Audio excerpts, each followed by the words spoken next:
নমস্কার বন্ধুরা, সাবুর লাইফস্টাইল চ্যানেলে আপনাদের সকলকে স্বাগত। বন্ধুরা, আবারও আমি চলে এসেছি একটি নতুন পর্বের ভিডিও নিয়ে। তো বন্ধুরা, শীত তো চলেই এসেছে, গুটি গুটি পায়ে শীতের আগমন ঘটেছে। আর এই শীতকালে আমাদের যেটা সবচেয়ে প্রয়োজনীয় জিনিস হলো শীতের কাঁথা। তো এখন তো কাঁথা বেশি প্রায় কেউ ব্যবহার করেই না। তো এখন সকলেই ব্ল্যাঙ্কেট বা মোটা মোটা চাদর সকলেই বেশি ইউজ করতে ভালোবাসে। আর এই ব্ল্যাঙ্কেট বা চাদর কিন্তু ইউজ করতে যতটা ভালো লাগে, কিন্তু পরিষ্কার করা একটু ঝামেলার ব্যাপার। 1 বছর ধরে কাঁথাটি তুলে রাখার ফলে একটা গন্ধ আর একটু ময়লাও হয়ে যায়। তো সেই পরিষ্কার করার ভিডিওটি আজকে আমি শেয়ার করব। তো এর জন্য আমি নিয়ে নিয়েছি একটি যে কোনো ট্যালকম পাউডার আর এই রকম বেকিং সোডা, যেই সোডা আমরা ব্যবহার করি।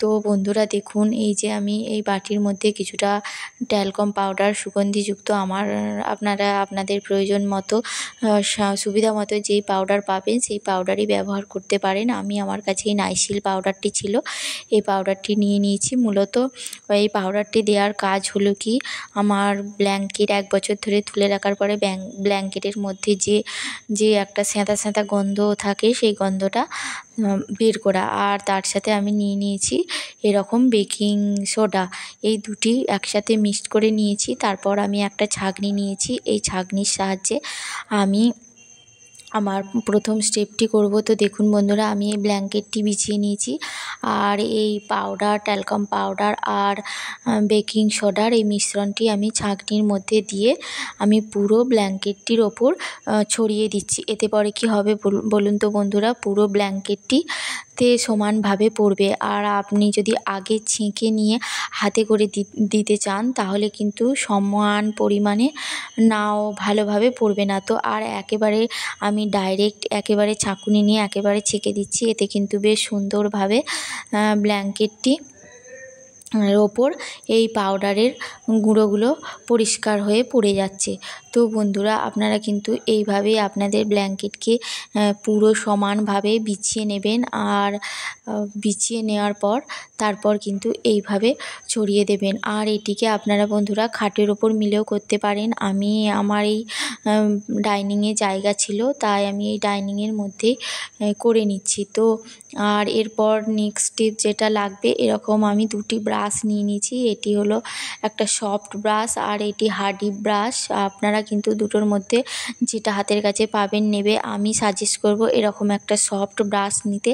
এতে কি ভালোভাবে ব্ল্যাঙ্কেটটা ঝাড়ু দেওয়ার মতো কাজ করবে। আর আমি মেনলি এখানে কিন্তু ঝাড়ু দেওয়ার মতোভাবেই কিন্তু কাজটি করব। আমি যে বেকিং সোডা আর পাউডারের যে দুটো মিশ্রণ ব্ল্যাঙ্কেটের ওপর ছড়িয়ে দিয়েছিলাম, সেটি দিয়ে আমি এই ঝাড়ুটির মতো করে পুরো ব্ল্যাঙ্কেটটি ঝাড়ু দিয়ে দেবো। এতে পরে কি দেখুন, যে অবাঞ্ছিত ধুলো ময়লা থাকবে সেগুলো কিন্তু আমার যেমন উড়ে যাবে, তেমনি এই পাউডারের সুগন্ধও কিন্তু আমার পুরো ব্ল্যাঙ্কেটটার মধ্যে মিশে যাবে। এতে কিন্তু যে 1 বছর ধরে বাক্সের মধ্যে বা আলমারির মধ্যে ছিল সেই গন্ধটা কিন্তু একেবারেই চলে যাবে। আর বেকিং সোডা জানেনই তো বন্ধুরা, আমাদের যে কোনো ময়লা কঠিন থেকে কঠিন দাগ পরিষ্কার করতে কতটা উপকারী।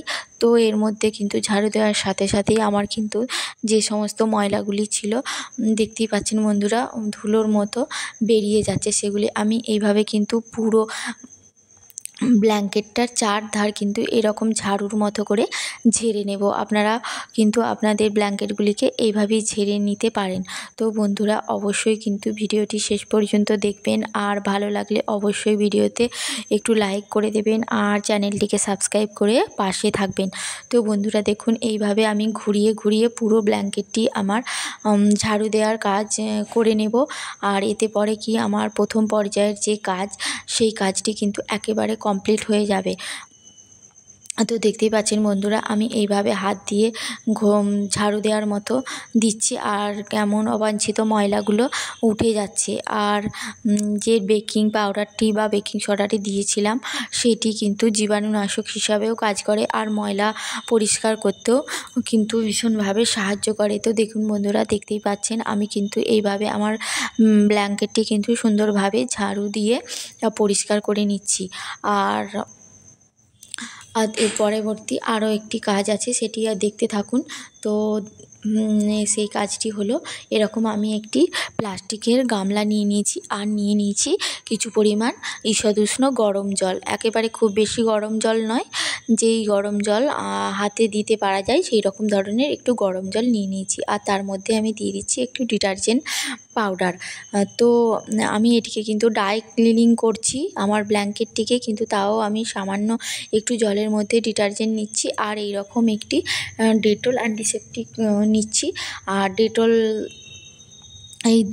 আর ডিটারজেন্ট এই দুটি উপকরণ আমি এই জলের মধ্যে মিশিয়ে নিচ্ছি। আর এই জলের মধ্যে যে দিলাম, আমি কিন্তু বেশি জল একেবারেই ব্যবহার করব না, যাকে বলে ড্রাই ক্লিনিং, শুকনোভাবেই আমি কিন্তু ক্লিনটি করব। তো অবশ্যই বন্ধুরা দেখুন আমি কি করছি।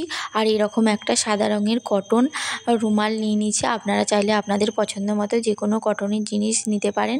তো আর এই যে ডেটলটি দিলাম, ডেটল কিন্তু অ্যান্টিসেপটিক বা জীবাণুনাশক যাই বলুন সেই সমস্ত কাজ করে।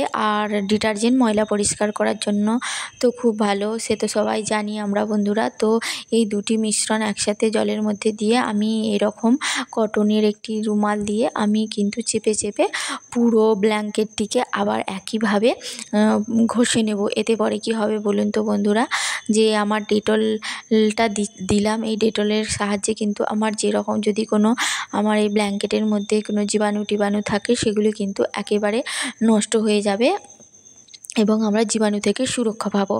আর এই যে ডিটারজেন্টটি দিলাম, এই ডিটারজেন্ট কিন্তু আমাদের যে কোনো ধরনের ময়লা পরিষ্কার করতে অবশ্যই সাহায্য করে। তো দেখুন আমি এইভাবে কিন্তু আগের মতো করে সমস্ত ব্ল্যাঙ্কেটটি ঘুরিয়ে ঘুরিয়ে সুন্দরভাবে ঘষে নেব। তো এরকমভাবে ঘুরিয়ে ঘুরিয়ে আমি কিন্তু পুরো ব্ল্যাঙ্কেটটি এরকমভাবে মুছে নেব।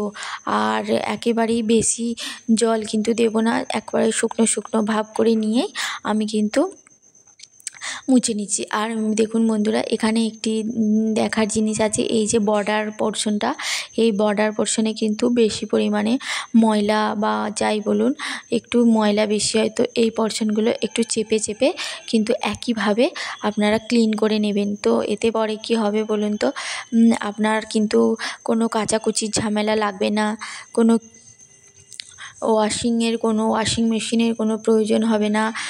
আর হচ্ছে অনেক কষ্ট করে কিন্তু আর রোদে শুকাতে হবে না, ঝামেলা হবে না।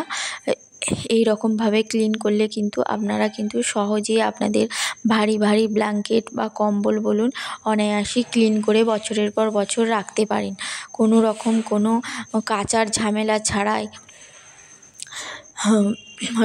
রোদে মেলার ঝামেলা ছাড়াই কিন্তু সহজভাবে একটু করে আপনারা কিন্তু নিজেদের কম্বল বা ব্ল্যাঙ্কেটগুলি পরিষ্কার করে নিতে পারেন। দেখুন বন্ধুরা আমি একইভাবে পিছনের দিকটাও কিন্তু ব্ল্যাঙ্কেটের পিছনের দিকটাও কিন্তু এইরকমভাবে পরিষ্কার করে নিচ্ছি। যদি ডবল ব্ল্যাঙ্কেট হয় তবে আপনারা অবশ্যই পিছনের দিকটা এইভাবেই সেম প্রসেসে ক্লিন করে নেবেন। তো আমার এটা ডবল ব্ল্যাঙ্কেট, আমি তার জন্য উল্টে এইভাবে ক্লিন করে নিচ্ছি। আর দেখুন বন্ধুরা আমার পুরো ব্ল্যাঙ্কেটটি কিন্তু পরিষ্কার হয়ে গেছে। আর দেখুন জলের কালারটা একেবারে কালো মতন হয়ে গেছে, তো বুঝতেই পারছেন কতটা পরিমাণ ময়লা ব্ল্যাঙ্কেটের মধ্যে ছিল।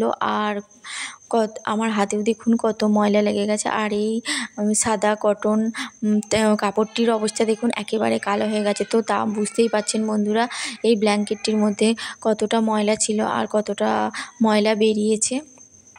তো অবশ্যই বন্ধুরা এইভাবে কিন্তু আপনারা আপনাদের ব্ল্যাঙ্কেটকে অনায়াসেই ক্লিন করে নিতে পারেন কোনো কিছু কাচার ঝামেলা ছাড়াই। আর এর পরবর্তী কিন্তু একটু হালকা রোদে বা হাওয়ার মধ্যে মিলে দিতে পারলে ভালো হয়। আমি বারান্দার মধ্যে মিলে দিয়েছিলাম। আর এই যে দেখুন বারান্দা থেকে রোদ শুকিয়ে যাওয়ার পর আমি রোদ থেকে তুলে নিয়ে চলে এসেছি। এবার আমি ব্ল্যাঙ্কেটটি সুন্দরভাবে ভাঁজ করে নেব, ভাঁজ করে নিয়ে আমি সুন্দরভাবে রেখে দেব। আর একটু ভাঁজ করার সুন্দর প্রসেসও আছে, অনেকেই আমরা আলু থালু করে ভাঁজ করে নিই, কিন্তু এইভাবে কিন্তু সুন্দরভাবে ভাঁজ করার একটা প্রসেস আছে। আমি প্রথমে দুটি কোণ একসাথে জয়েন করে, যেইভাবে আমরা শাড়ি ভাঁজ করে দুটি বর্ডারকে একসাথে নিয়ে পর আবার পিছনের কোণ দুটি একসাথে জয়েন করে নিচ্ছি। আর তারপর এই আবার ভাঁজ করে বা ফোল্ড করে আমি আবার এই কোণ দুটি একসাথে জয়েন করে নিচ্ছি। এতে কি হবে বলুন তো, সুন্দরভাবে আমার ভাঁজ হয়ে যাবে। আর এইভাবে যদি প্রতিদিন আমরা ব্ল্যাঙ্কেট ইউজ করার পর সুন্দরভাবে ভাঁজ করে রাখি, তাহলে জিনিসটা দেখতেও ভালো লাগবে। আর আলু থালু হয়ে পড়ে থাকলে সেটা দেখতে কেমন খারাপ লাগে। তো এই যে আমার ভাঁজ প্রায় হয়ে গেছে। এরপর আমি কি করি দেখুন বন্ধুরা, আর একটা সুন্দর প্রসেস, যে এইভাবে চার চৌকো ফোল্ড করে নেওয়ার পর পিছনের দিক থেকে আমি এরকমভাবে একটু মুড়ে নেব। আর সামনের দিক থেকে এইভাবে রোল করে নিয়ে এসে যে পকেটের আকার হলো, সে পকেটের আকারের মধ্যে আমি রোল অংশটা পুড়ে নেব। এতে কি হবে বলুন তো, ব্ল্যাঙ্কেটটি কিন্তু একেবারেই এলোমেলো হয়ে যাবে না, আর সুন্দরভাবে সেট হয়ে যাবে। আর এইভাবে কিন্তু আপনারা রেখে দিতে পারেন। নমস্কার।